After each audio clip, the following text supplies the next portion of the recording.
All the articles you have come to love in EquiManagement Magazine are now available on the EquiManagement on Audio podcast. Each article is released as its own separate episode to make them quick and easy to listen to. Just search EquiManagement on Audio on your favorite podcast player to listen to all the latest articles. The risks and realities of modern-day pre-purchase exams. Today's equine pre-purchase exam has evolved into a complex, high-stakes risk assessment shaped by rising horse values, client expectations, insurance pressures, and a growing culture of litigation. That evolution may have made things better in many cases, but it also may have made things worse over the last 20 years, said British Equine Veterinary Association Chief Executive David Mountford.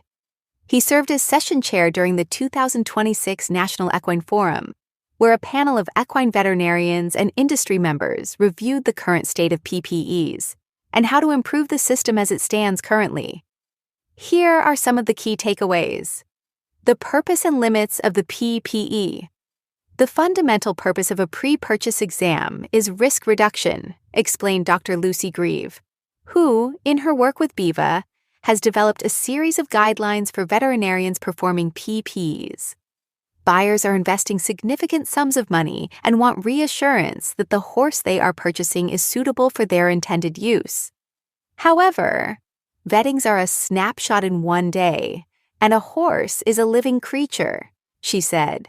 You're seeing it for that small amount of time and trying to judge what you see in front of you and whether that horse is the right horse for the person. Grieve emphasized that PPEs are not guarantees of future soundness, performance, behavior, or insurability.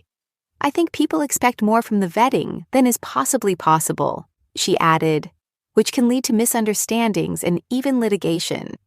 Dr. Sam Cutts, an expert witness and director at Hook Norton Veterinary Group in Oxfordshire, UK, said, "We're vetting a specific horse for a specific purpose, meaning the same horse could be deemed suitable in one context and unsuitable in another.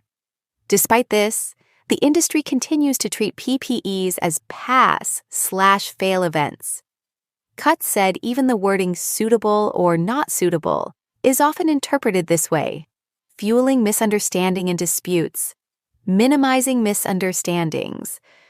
While the PPE process itself is generally well understood, interpretation of findings varies widely, particularly depending on the purchaser's experience and risk tolerance, said Dr. Mark Giorgetti, clinical director at Three Counties Equine Hospital in Gloucestershire, UK. A professional writer might accept certain findings as manageable, for instance, while a less experienced amateur might view the same findings as disqualifying. Lack of or poor communication increases the likelihood of misunderstandings and misaligned expectations, especially when the purchaser is not present at the vetting, he added. We really need to have good communication with the purchaser prior to the examination, Giorgetti said. It's easiest for us if we're doing that vetting for one of our own clients because we already know them well and have a good working relationship. But it's frequent for us to do vettings for people we don't know. In these cases, the veterinarian must quickly assess the buyer's experience level, their expectations and risk tolerance, and their intended use for the horse.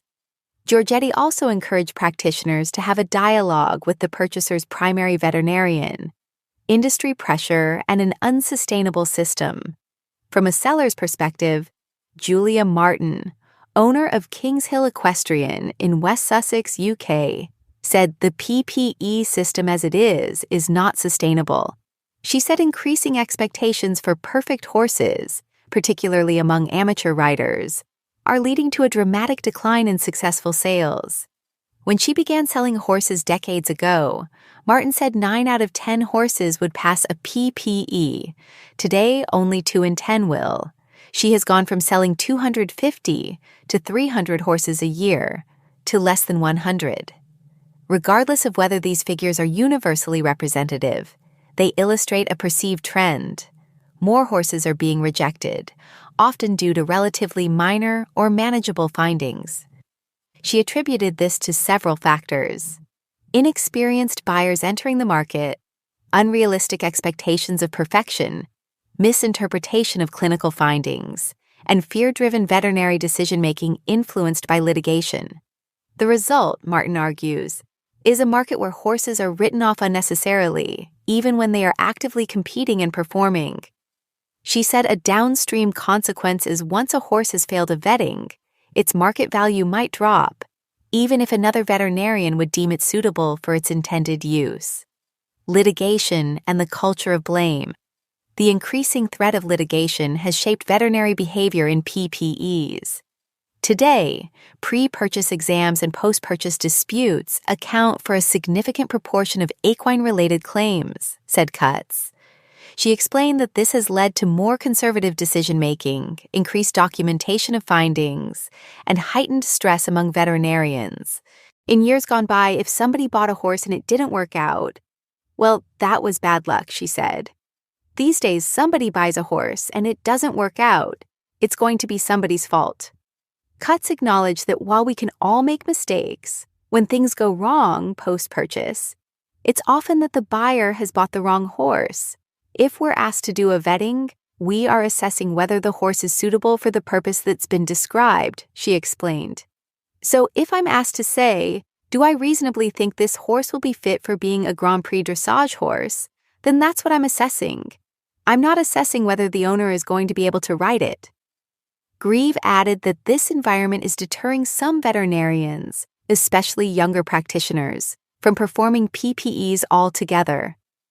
The fear is not just immediate, but prolonged, with potential claims arising months after an exam.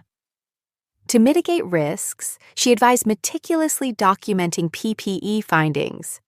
The problem is, the more findings you document, the more there is for the insurance company to exclude, she said. And then even if the horse was found suitable for purchase, after the buyer speaks to the vet and the insurance company, they decide not to go ahead. It's a difficult cycle sometimes. Variability in veterinary opinion. During the panel discussion, Cutts underscored the point that a PPE is an opinion. Even highly experienced veterinarians might reach different conclusions about the same horse. This variability stems from differences in clinical judgment, varying interpretations of risk, the intended use of the horse, and the buyer's goals and tolerance. Giorgetti added that professional experience plays a significant role. More experienced veterinarians tend to be more comfortable contextualizing findings, communicate risk more effectively, and tolerate manageable issues. However, he emphasized that all veterinarians begin as less experienced practitioners, making mentorship and support essential. Advanced diagnostics, particularly radiography, add another layer of complexity. Giorgetti pointed out the wide variability in how veterinarians interpret imaging findings, largely due to a lack of robust evidence linking specific findings to clinical outcomes. This can result in overinterpretation of incidental findings, increased buyer anxiety, and more conservative recommendations. Martin echoed his concern, advocating for reduced reliance on radiographs as predictors of future performance. The panel was similarly skeptical about the use of gait analysis technology in PPEs. Giorgetti noted that all horses exhibit some degree of asymmetry, and these tools might highlight differences that are clinically irrelevant. Grieve added that such tools are not particularly useful for a single snapshot assessment. The horse itself, a variable system. A critical, often underappreciated factor is the horse's response to change. Giorgetti and Grieve both emphasize that moving to a new environment can alter a horse's behavior and soundness. Changes in management, rider workload, and training surface can reveal issues that were not apparent during the vetting. Grieve provided examples of horses developing back pain or behavioral issues after a change in rider or management, even when previously sound. Conversely, some issues might resolve under better management. This reinforces the central limitation of PPEs. They cannot predict how a horse will respond to future conditions. Steps toward a better system. At the end of the session, the panel converged on several key areas for improvement. 1. Move away from pass-fail. Cutts advocated for a shift toward categorizing horses as low, medium, or high risk. This aligns more closely with the true nature of PPEs and might reduce unnecessary deal breakdowns. 2. Improve communication and transparency. All panelists stress the importance of honest seller disclosures, pre-vetting discussions with buyers, and collaboration with the horse's care team, including farriers and physios. 3. Support and mentor veterinarians. Grieve highlighted the need to build confidence among younger vets through mentorship and team support, ensuring the sustainability of the profession. 4. Develop better evidence and consensus. Giorgetti called for an honest and transparent history on every horse, as well as improved data and consensus on the clinical significance of diagnostic findings, particularly radiographs. 5. Recalibrate client expectations. Martin emphasized the need to educate buyers, especially amateurs, that there is no perfect horse and that some level of risk is inevitable. For equine veterinarians, the key takeaway is that the value of a PPE lies not in eliminating risk, but in communicating it clearly.